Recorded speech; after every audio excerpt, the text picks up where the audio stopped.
Assalamualaikum warahmatullahi wabarakatuh.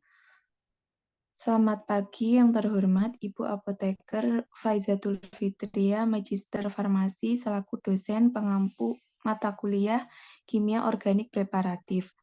Kami di sini akan membahas mengenai review jurnal internasional sintetis senyawa ester.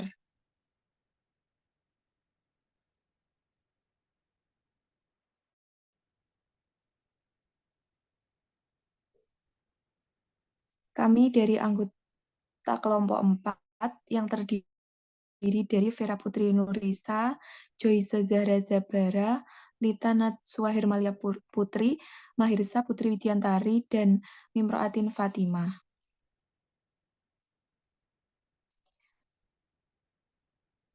Topik pembahasan mengenai latar belakang, alat dan bahan, metode, hasil pembahasan, dan kesimpulan.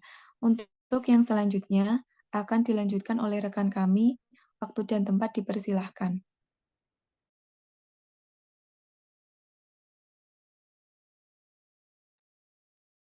Jurnal yang pertama yaitu Synthesis of Methyl Nitrate from Mahogany Seed Oil Luteina Mahagonili. Next.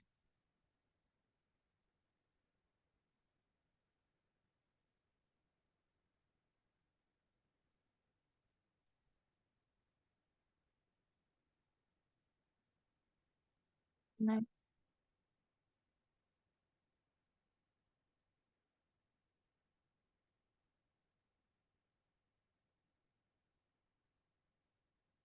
Latar belakang nitrasi metil ester dari minyak mahoni dapat dilakukan diproduksi oleh metil ester nitrat. Nitrasi adalah proses kimia yang bertujuan untuk masuk gugus nitro menjadi senyawa. Nitrasi dapat ditambahkan karena ada campuran asam nitrat, HNO3, dan asam asetat hidrida sebagai katalis. Minyak mahoni diperoleh dengan cara menekan biji mahoni lalu diguming untuk menghilangkan getahnya. Batas minyak mahoni diesterifikasi menggunakan metanol, kemudian diesterifikasi juga menggunakan metanol dengan perbandingan mol 1:15 dan diperoleh metil ester.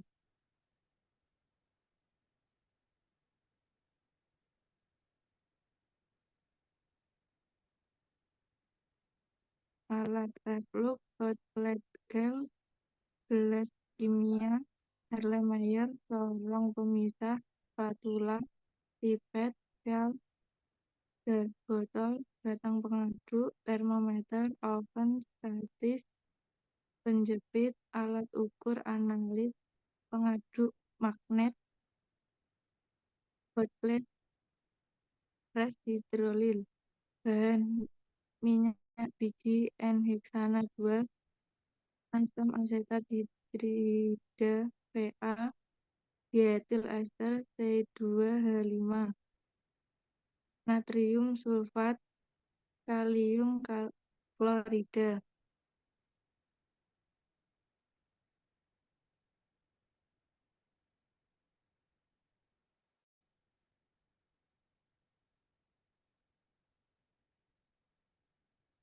Metode pembuatan minyak biji mahoni dapat dilakukan dengan cara biji yang telah dipisah dari cangkangnya dikeringkan secara alami secara beberapa hari sebelum dihaluskan menggunakan mesin penghalus.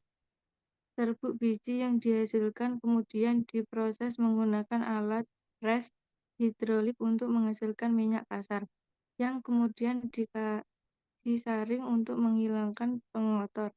Untuk menghilangkan getahnya, minyak tersebut dicampur dengan larutan 0,4 ml H2SO4 20%, dipanaskan dan didiamkan hingga berbentuk dua fase.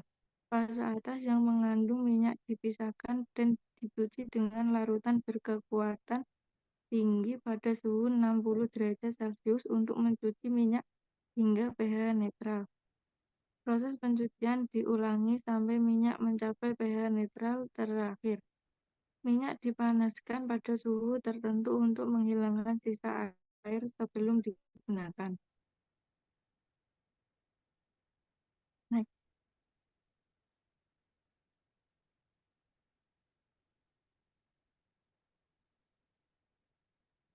Proses esterifikasi. Transesterifikasi dilakukan dengan mencampurkan minyak dan metanol 1:6 dengan menggunakan katalis KOH 1%. Masukkan hasil dimasukkan ke dalam kondensor kemudian dipanaskan hingga 60 derajat Celcius. Lalu metanol dan KOH ditambahkan ke kemudian diaduk selama 1 jam. Reaksi dihentikan lalu sampai dimasukkan ke dalam tabung terpisah, lalu didiamkan selama 24 jam hingga berbentuk 2 fase.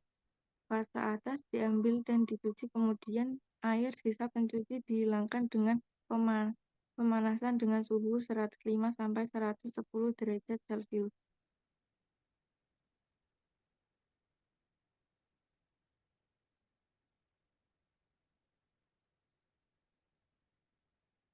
Proses nitrasi melibatkan penambahan 2,9 mili asam nitrat dan 0,07 mili H2SO4 serta 2,1 mili katalis asetat hidrida. Kemudian 2,3 mili metil ester ditambahkan tetes demi tetes dan direflux selama 30 menit pada suhu 28–300 derajat Celcius dengan mengaduk menggunakan pengaduk Manet.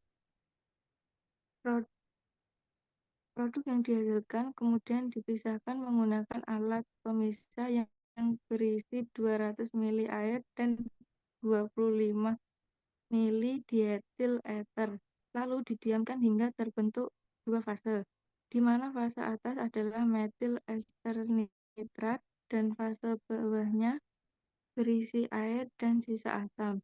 Dipisahkan menggunakan alga. Selanjutnya diidentifikasi menggunakan spektrofotometer SPIR pada panjang gelombang 4000–400 dengan pemisah 32 detik, resolusi 4 dan tekanan 80 torr.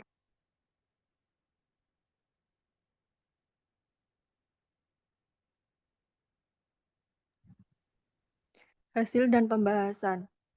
Esterifikasi digunakan sebagai proses awal untuk mengubah asam lemak bebas menjadi metil ester untuk menurunkan kadar FFA dalam minyak nabati sebelum transesterifikasi dengan katalis basa untuk mengubah trigliserida menjadi metil ester. Transesterifikasi adalah proses pemotongan rantai panjang gliserida menjadi ester rantai pendek. Alkyl ester dapat diperoleh dari hasil reaksi minyak nabati dengan alkohol melalui bantuan katalis. Efektivitas transesterifikasi dipengaruhi oleh beberapa faktor. Yang paling berpengaruh adalah faktor mol, minyak, dan metanol. Suhu pengadukan dan katalis. Semakin banyak metanol yang digunakan, maka metil ester yang dihasilkan juga memungkinkan resistensi. Nitrasi adalah proses memasukkan gugus nitro ke dalam senyawa organik atau mineral lain dengan campuran asam nitrat dan asam sulfat. Proses nitrat dibedakan menjadi 2 jenis, pembuatan senyawa nitro dan pembuatan ester nitrat. Ion nitro dapat dihasilkan dari interaksi asam nitrat dengan asam sulfat sebagai katalis. Nitrasi metil ester. Maka jumlah komponen molekul oksigen pada metil ester meningkat komponen molekul oksigen. Hal ini sangat diperlukan untuk kesempurnaan proses pembakaran sehingga meningkatkan bahan tambahan bahan bakar solar.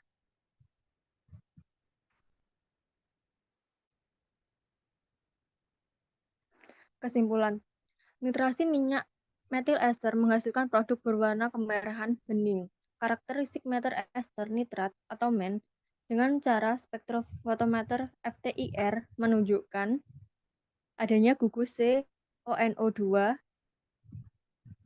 menunjukkan NO2 serta menunjukkan adanya dari kelompok CN.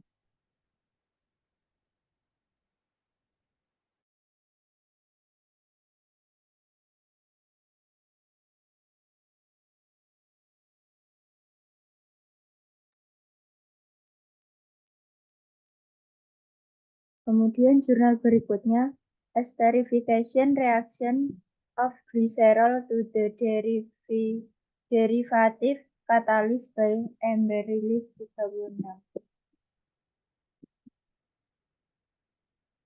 Latar belakang penggunaan katalis asam untuk esterifikasi gliserol menjadi turunan asetin dan tidak terkecuali Emberilis. Namun, di antara katalis asam sulfat kuat tersebut, Amberlis 36 masih jarang digunakan sehingga sulit untuk diselidiki. Penelitian ini bertujuan untuk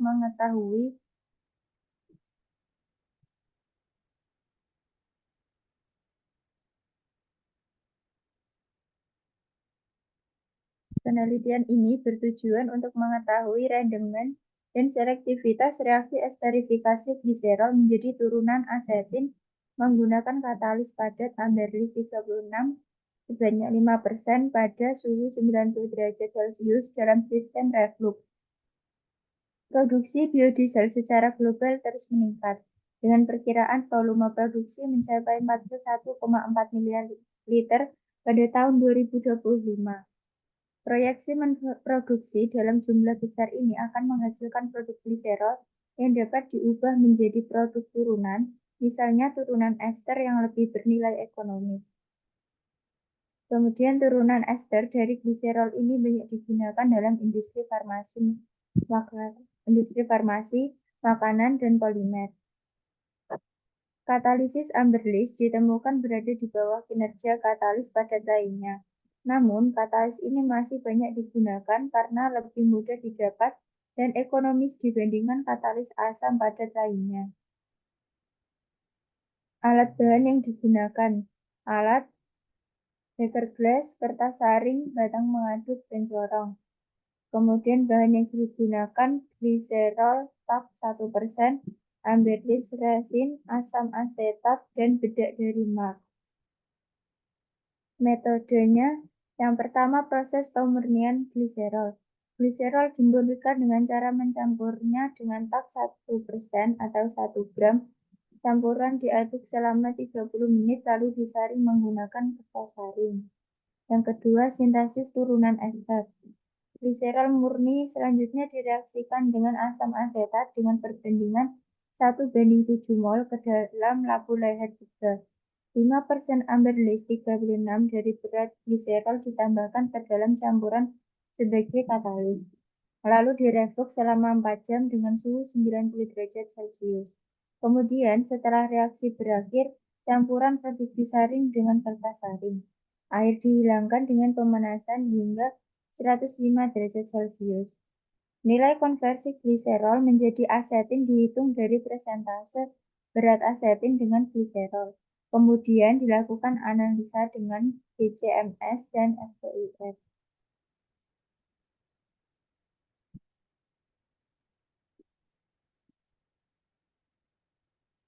Selanjutnya akan dilanjutkan oleh rekan saya.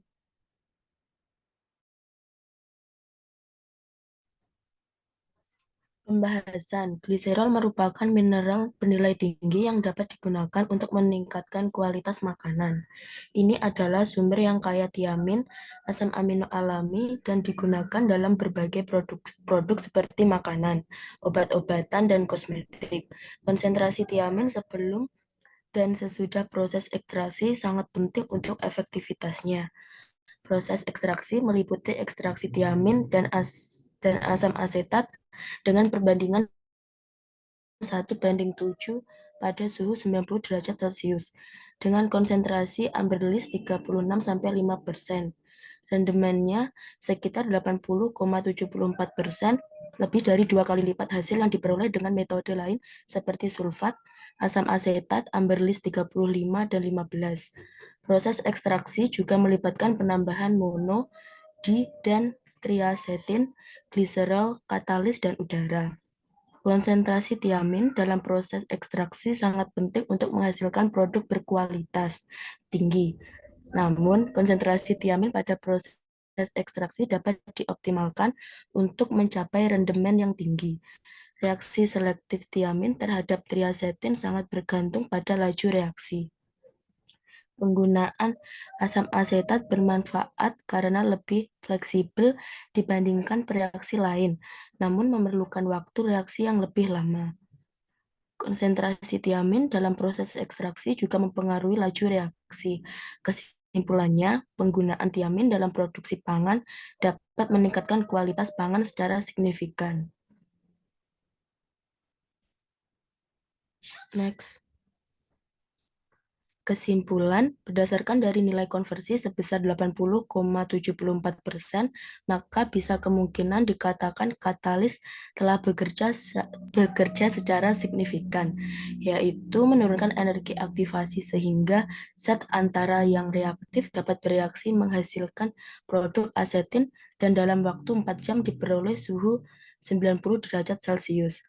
Reaksi katalik Amberlis 36 telah bekerja relatif lebih efisien dibandingkan dengan penelitian sebelumnya.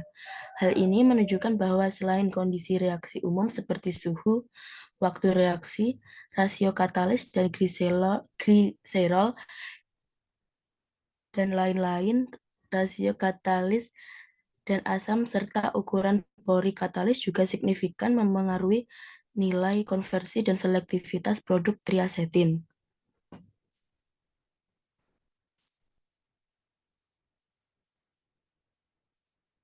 Pada jurnal yang ketiga yang berjudul Ester Synthesis by Lactic Acid Bacteria Isolate from Goats and Eve's Milk and Cheese.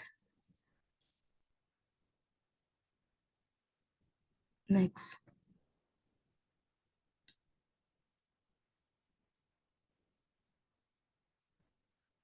Latar belakang, bakteri asam laktat atau BAL digunakan sebagai kultur starter atau tambahan atau hadir sebagai flora mikroba sekunder atau bal non-starter dalam fermentasi keju. BAL asli yang diisolasi dari susu domba betina dan susu kambing, serta keju artisanal yang diproduksi di Provinsi Barat Laut Argentina diidentifikasi sebagai enterososi, laktososi, leuconostos, dan lactobacilli. Enterososus faecium dan Lactobacillus plantarum adalah spesies yang paling sering diisolasi dari susu domba betina dan susu kambing serta keju. Kontribusi mikroflora keju terhadap pembentukan senyawa rasa terjadi melalui sistem esterase atau lipase bakteri, asam laktat, dan propionat. BAL non-starter atau NSLAB, mikroorganisme permukaan, ragi, dan kapang.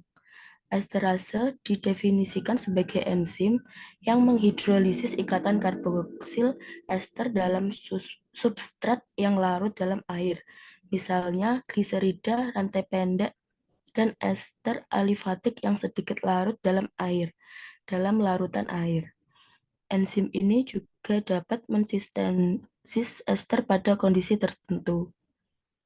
Gugus asam atau asil KOA, ester terbentuk dari aksi mikroflora keju dan enzimnya pada laktosa, laktat, lipid, dan protein dadi keju. Etanol dalam keju diperkirakan dihasilkan dari aktivitas Lactobacillus heterofermentatif wajib dan atau dari ragi.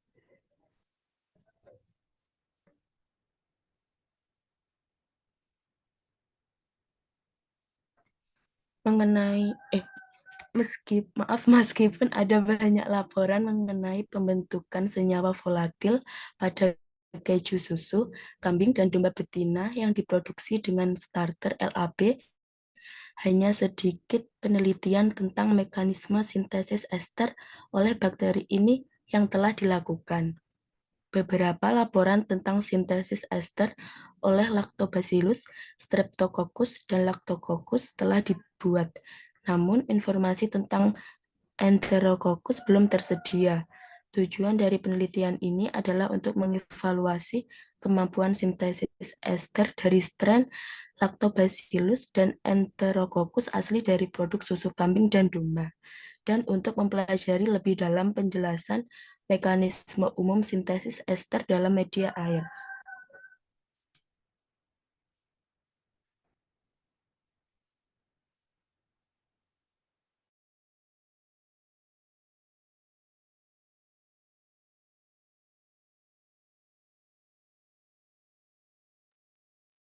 Kemudian metode sintetis etil ester dengan alkoholisis.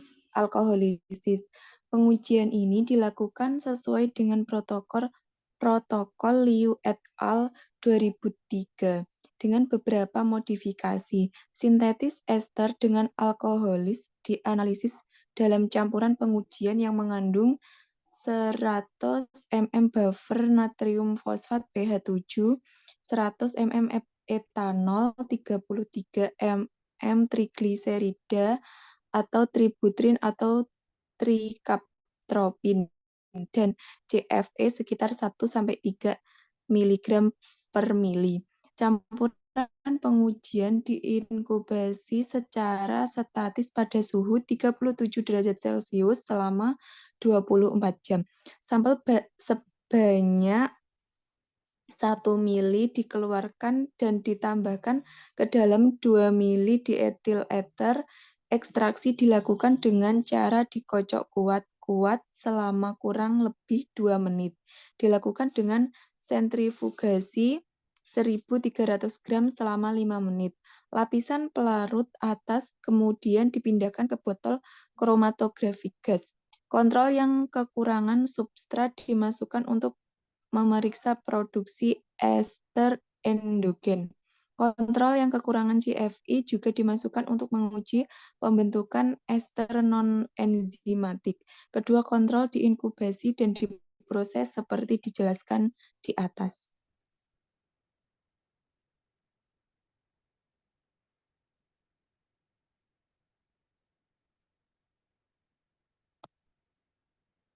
Pembahasan, strain yang dievaluasi dalam penelitian ini menunjukkan variabilitas yang besar dalam kemampuan mensintetis etil ester melalui alkoholis.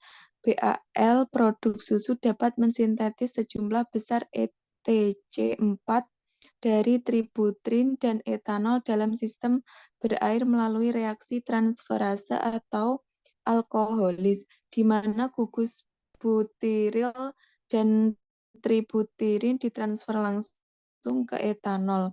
Aktivitas pembentukan ester tertinggi yang diamati pada sebelumnya.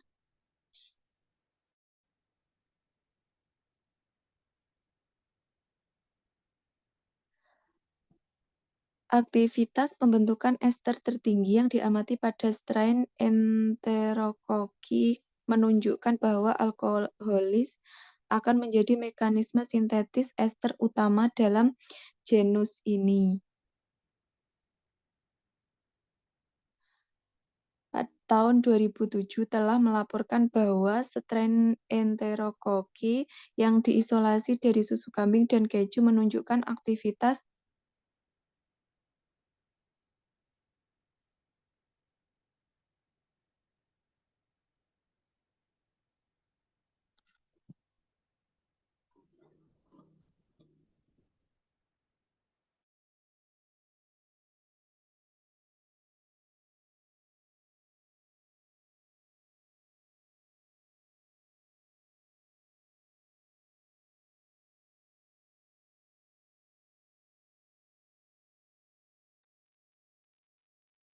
kesimpulan. Hasilnya menunjukkan bahwa strain yang dievaluasi dalam penelitian ini mampu mensintetis ester asam lemak rantai pendek, terutama etil butanoat dan etil heksanoat, yang merupakan bau utama yang diinginkan pada keju susu kambing dan domba betina. Aktivitas sintetis ester tertinggi diamati ketika CFE diinkubasi dengan adanya asam lemak bebas dan etanol, yang menunjukkan bahwa esterifikasi adalah mekanisme umum pada strain ini. Pada strain Enterokoki, mekanisme alkoholis juga terlibat. Strain-strain ini dapat berguna sebagai kultur tambahan untuk produk susu ruminansia kecil dan akan berkontribusi terhadap pengembangan aroma rasa buah. Variabilitas yang besar dalam aktivitas pembentukan ester antar strain menyoroti perlunya pemilihan kultur yang sesuai. Hasil ini berkontribusi pada pengetahuan tentang mekanisme sintetis ester oleh bakteri asam laktat dan memberikan informasi tentang topik ini pada genus Enterococcus yang belum dilaporkan saat ini. Pemahaman yang lebih dalam mengenai mekanisme ini akan memungkinkan pengendalian produksi ester dalam susu fermentasi dan keju, membantu produsen dalam upaya mereka mendapatkan produk dengan karakteristik organoleptik yang sesuai. Next.